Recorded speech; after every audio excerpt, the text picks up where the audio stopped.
अरे रानी, तुम सांवली, ऊपर से यह काली साड़ी, ये अच्छी दिखेगी क्या तुम्हारे ऊपर? पहले ही लोग तुम्हारे रंग को देखकर ताना मारते हैं। दीपक रानी से बोला। दीपक की माँ बोली, देखो ना दीपक, मैं बोलती हूँ तो कहती हैं, सास बोलती रहती है हमेशा। ऐसा लगता है जैसे कौवे को काला टीका लगा दिया हो। पति और सास का बोलना सुनकर रानी जरा उदास हो गई।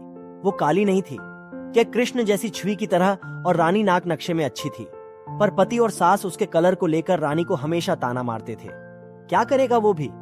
दीपक गोरा और रानी कृष्ण वर्णीय।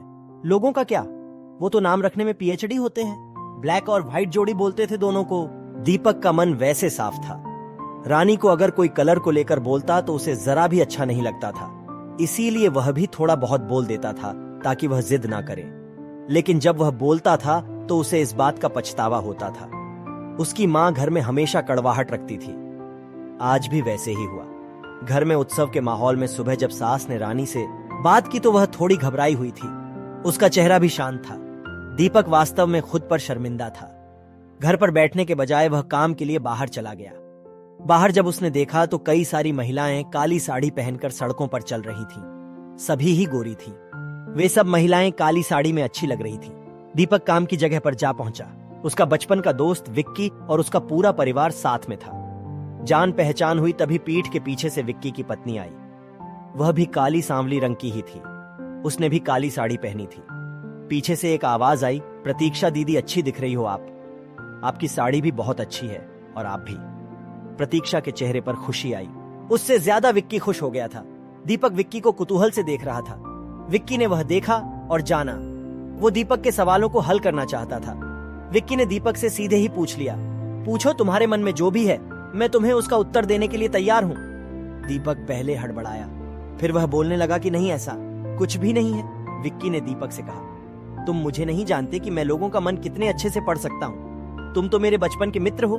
तुम्हारे मन की बात भला मुझसे कैसे छुपी रह सकती है? विक्की आगे बोला, चलो ठीक है, तुम्हारा सवाल भी मैं ही बता देता हूँ। तुम यही सोच रहे हो ना कि मेरी पत्नी जो रंग से काली है और आज उसने काली साड़ी पहन रखी है, फिर भी वह और मैं इतना खुश कैसे है? दीपक सब कुछ शांति से सुन रहा था और कुछ भी बोल नहीं पा रहा था। विकी बोला, काला रंग ऐसा रंग है जिसमें दुनिया का कोई भी रंग मिला दे तो वह कभी नहीं बदलता, यानी कि किसी और रंग की संगत में वह अपना अस्तित्व कभी नहीं छोड़ता। इसी प्रकार प्रतीक्षा भी दिल से एकदम उस कलर के जैसी है, कभी भी रंगीन ना होने वाली लड़की। वह अपने मर्जी से जिए, यही मुझे लगता है। मैं उसे खुश देखना चाहता हूँ। लोगों का क्या, वह तो बैठे ही है बुरा भला बोलने के लिए। अगर गोरी औरत रही तो छिपकली बोलते हैं, काली होती है तो चूहा या कौवा बोलते हैं। क्या क्या नहीं बोलते लोग।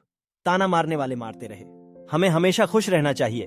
वही मैं अब कर रहा हूँ। वो सुबह मुझे बोली, मैं कैसी दिख रही हूँ? अच्छी लग रही हो तुम। ऐसा बोलने पर उसके चेहरे पर वह कोलगेट स्माइल देखकर मुझे सकारात्मक ऊर्जा मिलती है। हम घर से बाहर निकले तो सभी बोलने लगे कि अच्छी लग रही हो भाभी। हम दोनों ने अच्छे मन से यह बात सोची, उस वजह से जीने की दिशा क्यों बदले हम। दीपक को उसके घर का सुबह का माहौल याद आया। वह खुद पर ही शर्मिंदा हो गया। उसे लगा वो सचमुच में गलत था। मैं ही रानी को दुख देता हूँ, उस वजह से सब उसे बोलते हैं। अब मुझे ही अपनी भूल सुधार कर उससे माफी मांगने होगी। उसने हंसते हुए विक्की को अलविदा कहा। अपना काम निपटाकर वह एक साड़ी की दुकान पर गया। रानी के लिए उसने काले रंग की साड़ी खरीदी और अपने घर जा पहुंचा। घर जाने के बाद रानी शांत बैठी थी। उसने रानी को आवाज दी और साड़ी उसके हाथों में दे दी। रानी को जरा अलग ही लगा ये सब। उसने सोचते हुए नजरों से दीपक की ओर देखा और उसने बॉक्स खोलकर देखा तो काले रंग की साड़ी थी। दीपक बोला, रानी, मैं लाया हूं तुम्हारे लिए ये साड़ी। आज पहन के दिखाओ कैसी दिखती हो। तुम अगर साड़ी अच्छी नहीं लगी तो बदल देंगे। देखने तो दो कैसी दिखती हो तुम्हें इस रंग में। रानी को यह सब सोचकर मन में बहुत खुशी हुई। अब चलो तैयार हो जाओ, जल्दी से हम जरा बाहर जाकर आते हैं। एक क्लाइंट के पास जाना है, उन्होंने बुलाया है हम दोनों को। दीपक का बोलना सुनकर रानी तैयार होने गई। काली साड़ी, उस पर हल्का सा मेकअप और लंबे बालों की छोटी रानी को ऊपर से नीचे तक दीपक और उसकी माँ दोनों देखते ही रह गए। दीपक बोला, रानी मुझे माफ कर दो प्लीज। मैंने तुम्हें कितना गलत समझा, सॉरी। लोगों की बातों में आकर मैं तुम्हें हमेशा बोलता रहा और खरा सौंदर्य किसमें है ये मैं भूल गया था। रंग दो ही है ये जानकर फिर जीना छोड़ दे क्या? अपनी खुद की पसंद छोड़ दे क्या?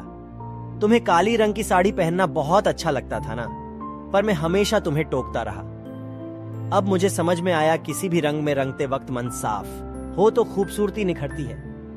तुम जैसे चाहती हो वैसे ही जियो, मैं कभी भी तुम्हें नहीं बोलूंगा। और हाँ, तुम सचमुच बहुत सुंदर दिखती हो, तुम्हारे रंग पर अच्छा खिलता है ये काला रंग। रानी के चेहरे की लाली और भी ज्यादा बढ़ गई यह बात सुनकर। शर्मा कर बह दीपक को बोली, क्या आप भी? दीपक ने रानी का मुस्कुराता हुआ चेहरा देखा और उसके बदले हुए विचारों से दीपक बहुत खुश हुआ। मन ही मन में दीपक ने विक्की को धन्यवाद किया, क्योंकि यह परिवर्तन विक्की के शब्दों द्वारा हुआ था। खूबसूरत दिखने के लिए खूबसूरत दिखना जरूरी नहीं होता है, बल्कि खूबसूरत सोच होनी जरूरी है। इंसान का अगर मन सुंदर है तो इससे कोई फर्क नहीं पड़ता कि वह किस रंग का है। वीडियो पसंद आई हो तो हमें सब्सक्राइब करें।